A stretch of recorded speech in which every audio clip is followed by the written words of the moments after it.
Com a recente retórica de Donald Trump dizendo à Rússia que eles podem fazer o que bem entenderem com a organização do Tratado do Atlântico Norte, dizendo a Israel para concluir o trabalho e dizendo a Zelensky que não dará mais um centavo, o mundo está assistindo e esperando para ver o que acontecerá se ele novamente conseguir as chaves do Salão Oval. Mas como a China e as economias do Brasil, Rússia, Índia, China e África do Sul reagirão? Os conflitos no Oriente Médio e na Europa vão diminuir ou intensificar? E, crucialmente, este poderia ser um ponto de virada na história da Terra. A eleição presidencial americana ocorrerá em poucos meses. Assim como os mercados financeiros apostam em tendências futuras, alguns legisladores apostam em uma nova presidência. A eleição está sendo enquadrada como um ponto de virada que terá consequências de longo alcance para a projeção de poder americano. As visões de Trump sobre política não mudaram desde que ele deixou o cargo, mas o ambiente em que ele opera mudou. O mundo é consideravelmente mais perigoso do que era durante seu primeiro mandato. Dezenas de conflitos estão em andamento. A rivalidade entre grandes potências é a norma. E a ordem mundial está desmoronando como a conhecemos. Embora Biden e Trump tenham visões diametralmente opostas sobre questões sociais, legais, políticas, climáticas e financeiras, sua abordagem à política externa não é necessariamente tão diferente. No entanto, nações ao redor do globo estão se preparando para a chegada de um segundo mandato presidencial de Trump. E os governos fazem o que os governos fazem.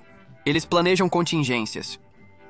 Ucrânia, Taiwan e Israel têm mais a ganhar ou perder. Aliados serão tratados com tarifas, a política transacional será costumeira e os hostis serão tratados de maneira direta. Todas as vezes, sem exceção, quando a Casa Branca passa por uma reformulação, a política externa dos Estados Unidos é interrompida e continua ao mesmo tempo. A maioria das discrepâncias entre Biden e Trump será restrita à retórica. Por outro lado, as palavras carregam o peso do mundo. Elas podem terminar uma guerra ou começar uma revolução.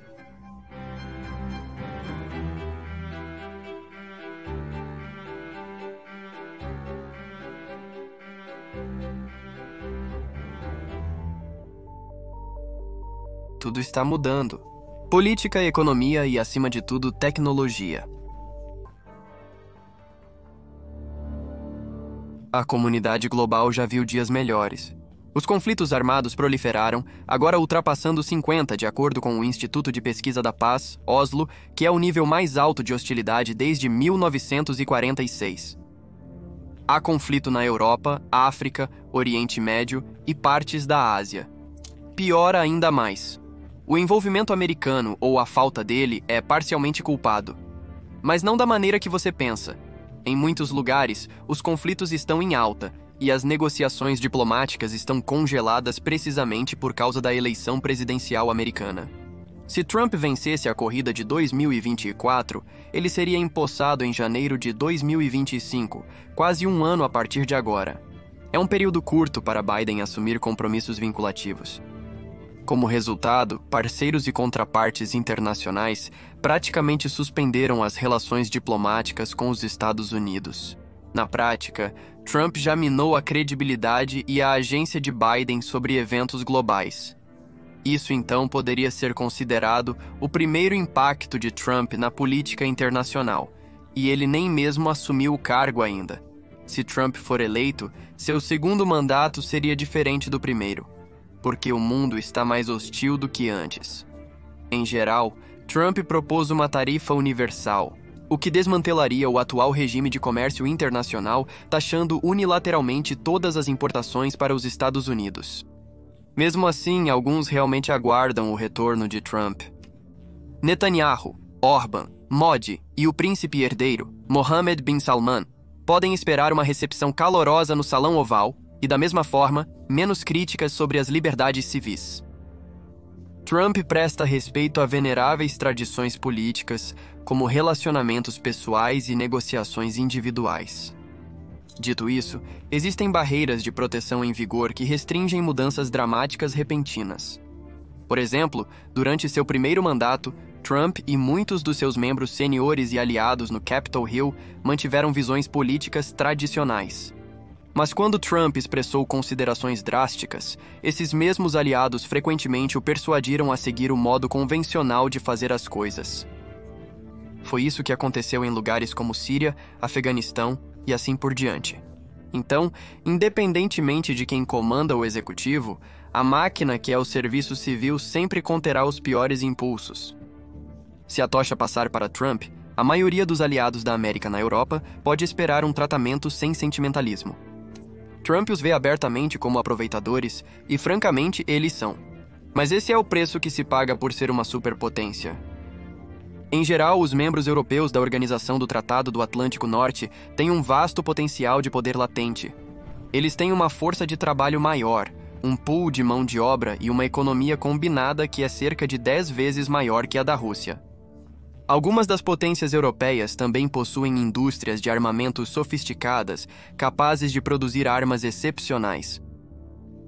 Os membros europeus da Organização do Tratado do Atlântico Norte também gastam 3 vezes mais em defesa do que a Rússia gasta todos os anos. Considerando tudo, a Europa tem mais do que poder latente suficiente para dissuadir ou até mesmo derrotar a Rússia. Trump quer aproveitar esse enorme potencial. No entanto, os europeus não veem da mesma forma quando se trata de segurança. Como resultado, a Organização do Tratado do Atlântico Norte não consegue implementar uma política de defesa europeia sustentável. Para os bálticos, a Rússia é um perigo iminente. Para a Espanha ou Itália, a migração ilegal é a principal ameaça, enquanto a Rússia é apenas um problema distante. É preciso muita persuasão diplomática para fazer a Espanha ajudar a Letônia. E assim, os europeus tendem a recorrer ao tio Sam para a defesa. Ainda pior, na visão de Trump, muitos dos estados europeus têm um desequilíbrio comercial com a América ou gastam pouco em suas forças armadas. São argumentos que Trump frequentemente levantou durante seu primeiro mandato e provavelmente fará novamente. O escrutínio pode se tornar desconfortável. Muitos aliados da América gastam menos de 2% do produto interno bruto em defesa. Isso vai levantar algumas sobrancelhas de Trump, especialmente porque a guerra na Ucrânia ainda está forte. Falando em um comício de campanha, Trump disse que, como presidente, ele deixaria a Rússia fazer o que bem entendesse com qualquer membro da Organização do Tratado do Atlântico Norte que não atendesse ao requisito de gastos com defesa. Admitidamente, alguns países deram a volta por cima. A Polônia fez pedidos massivos de tanques, jatos e mísseis no valor de bilhões de dólares. A Turquia está montando fábricas no Texas para aumentar a produção de estoques críticos de munição, particularmente projéteis de artilharia de 155 mm. Enquanto isso, a Alemanha criou um fundo militar especial de 100 bilhões de euros para reformar e recalibrar suas capacidades. Essas decisões estratégicas provavelmente serão citadas quando os aliados negociarem com Trump. No entanto, essas são exceções. Grande parte da Europa não consegue se organizar. Na maioria das vezes, os gastos com defesa são apenas uma reflexão tardia. Se Trump cumprir sua advertência e a América abandonar aliados que pagam muito pouco, isso prejudicará a credibilidade do artigo 5 para a defesa coletiva. Por sua vez, isso minaria a existência da Organização do Tratado do Atlântico Norte como um todo. De qualquer forma, os membros da Organização do Tratado do Atlântico Norte que fizeram muito pouco sentirão a pressão. Na pior das hipóteses, Trump poderia tentar retirar os Estados Unidos da Organização do Tratado do Atlântico Norte, embora tal movimento enfrentasse enorme resistência de funcionários públicos no estabelecimento de política externa e defesa. Ainda assim, enquanto muitas nações estão prendendo a respiração em suspense, nenhuma está mais ansiosa do que a Ucrânia, Israel e Taiwan. Estas são as zonas de conflito onde a América concentrou recursos militares e assumiu compromissos políticos. Na Ucrânia, a situação não poderia ser mais crítica. A administração Biden tem estado totalmente envolvida na Ucrânia desde que a guerra começou. Recentemente, no entanto, os combates no terreno congelaram na guerra de trincheiras. A Ucrânia está especialmente escassa de munição. A União Europeia recentemente aprovou 50 bilhões de euros em apoio à Ucrânia, mas o esforço de guerra depende principalmente da América. De um ponto de vista puramente quantificável, o apoio americano à Ucrânia é um ótimo negócio. A América gasta menos de 1/10 de seu orçamento anual de defesa na Ucrânia. E, em troca, as forças militares, a economia e as indústrias da Rússia são severamente enfraquecidas sem custo para as vidas americanas. Além disso, a maior parte do dinheiro gasto em armamentos para o exército ucraniano permanece em solo americano. No entanto, Trump pode não necessariamente ver dessa maneira. Ele apontou várias vezes que o apoio militar e financeiro à Ucrânia é um dreno nos recursos americanos, e ele frequentemente se gaba de que poderia resolver o conflito em 24 horas. Trump não esclareceu sua política exata, mas se ele vencer a eleição, a América poderia muito bem abandonar a luta e coagir os ucranianos a fazer um acordo de paz com seus homólogos russos. O melhor cenário para a Ucrânia seria Trump concordar em estender o apoio, mas com algo em troca.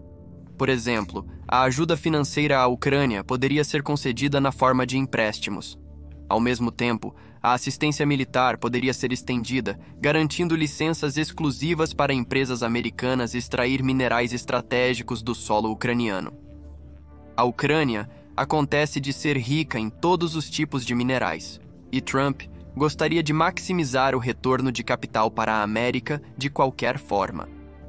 Para ser justo, abandonar a Ucrânia é algo que Biden poderia fazer tão bem em seu segundo mandato. Desde 2023, a roda da fortuna virou contra a Ucrânia.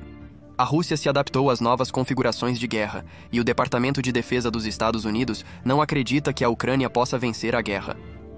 No entanto, Biden, sendo um veterano político, não pode admitir isso antes das eleições, pois isso prejudicaria sua política em relação à Ucrânia até agora. Se Biden vencer, ele poderia fazer a mesma coisa que Trump faria, negociar um fim às hostilidades e pressionar os ucranianos a se moverem em direção a um acordo realista. O jogo final veria um acordo que está mais próximo dos interesses russos do que dos ucranianos. Então Trump e Biden têm essencialmente a mesma perspectiva para a Ucrânia. É só que as nuances são diferentes. Mais ao sul, no Oriente Médio, a política americana não foi nada além de um desastre. Durante seu primeiro mandato, Trump abandonou o acordo nuclear que havia limitado o programa nuclear do Irã. Ele então mudou a embaixada dos Estados Unidos para Jerusalém e fechou o escritório consular dos Estados Unidos para questões palestinas em Washington. O plano de paz de Trump para Israel e Palestina rejeitou a solução de 2 estados. Em vez disso, foram assinados os Acordos de Abraão, que estabeleceram relações diplomáticas entre Israel e vários estados árabes. Os Acordos de Abraão, no entanto, fizeram pouco para abordar o conflito israelense-palestino. Biden herdou essa situação, mas também a piorou. Ele esperou muito para voltar ao acordo nuclear com o Irã, e desde a eleição de 2021, o Irã está sob o comando de radicais.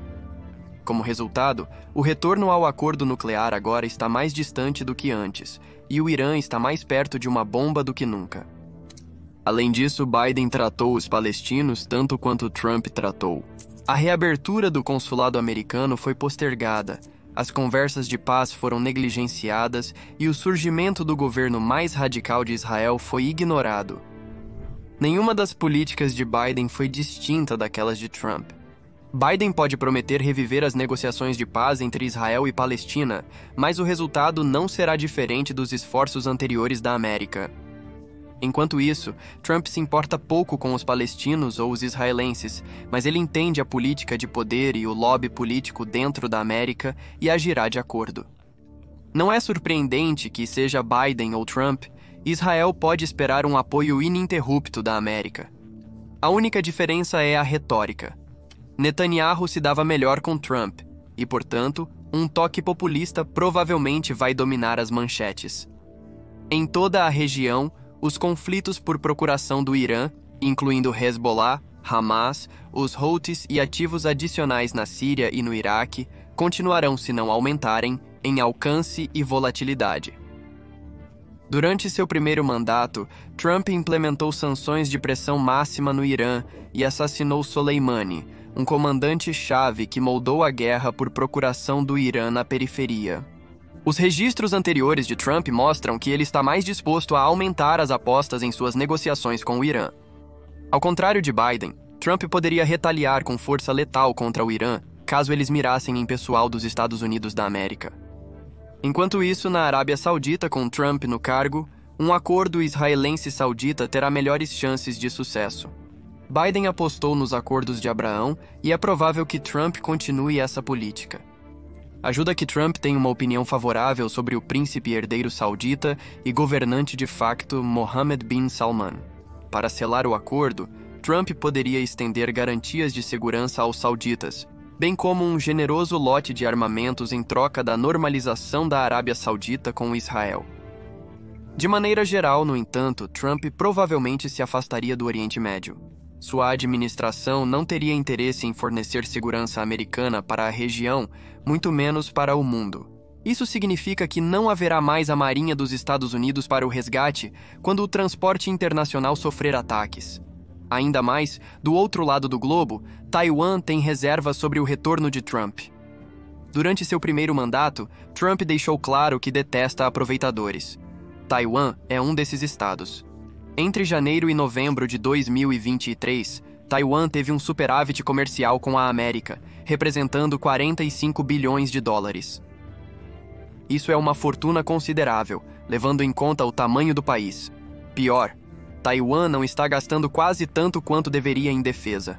Embora tenha aumentado os gastos militares para 2,5% do produto interno bruto, isso é uma soma trivial, considerando a ameaça existencial que emana do outro lado do mar. Portanto, Trump pode questionar se os americanos deveriam morrer pela causa taiwanesa ou se o país vale a pena financiar a defesa dos Estados Unidos. A indiferença de Trump por Taiwan é uma falha que a China poderia explorar, e uma guerra total se tornaria mais provável.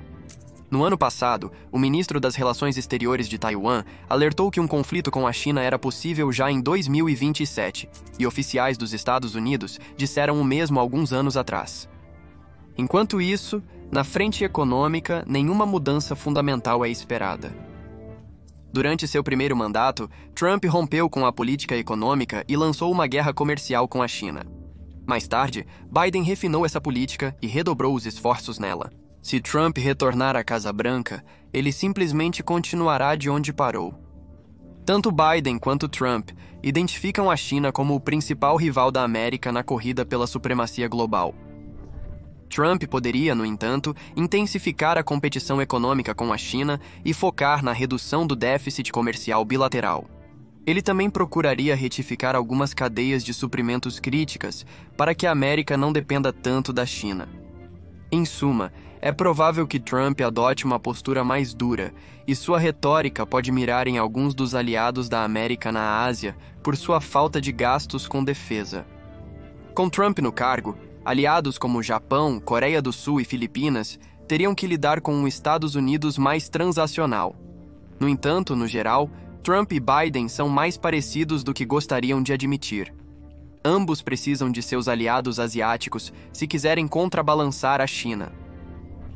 No geral, o mundo agora está mais lotado e mais hostil do que durante o primeiro mandato de Trump. A projeção de poder e os recursos americanos devem ser empregados de forma seletiva. Defender tudo é não defender nada. Alguns campos de batalha na África e na Ásia podem simplesmente não valer a pena lutar. Mesmo assim, Trump não pode negligenciar completamente as questões globais. O caos cria oportunidades para quem é capaz e está disposto a explorá-lo. O comércio internacional está sendo redirecionado, o fluxo de petróleo está sendo reconfigurado e estão surgindo alternativas contra o dólar americano. A Organização das Nações Unidas está em declínio e se tornou obsoleta como plataforma para a prevenção de conflitos. Uma presidência de Trump verá o declínio contínuo do direito internacional. Tudo, desde o comércio e clima até os direitos humanos, vai piorar. Por outro lado, grande parte dessa decadência também aconteceria no segundo mandato de Biden. Essas são tendências geopolíticas que superam os poderes executivos. E se a Casa Branca coloca cortinas azuis ou vermelhas, não faz diferença. A vista ainda será a mesma. Sou Shirvan, seu anfitrião do Caspian Report. Se ainda não se inscreveu, faça agora. Apenas lembre-se de clicar no ícone do sino. Caso contrário, você perderá nosso conteúdo mais recente. Obrigado por assistir e Sagal.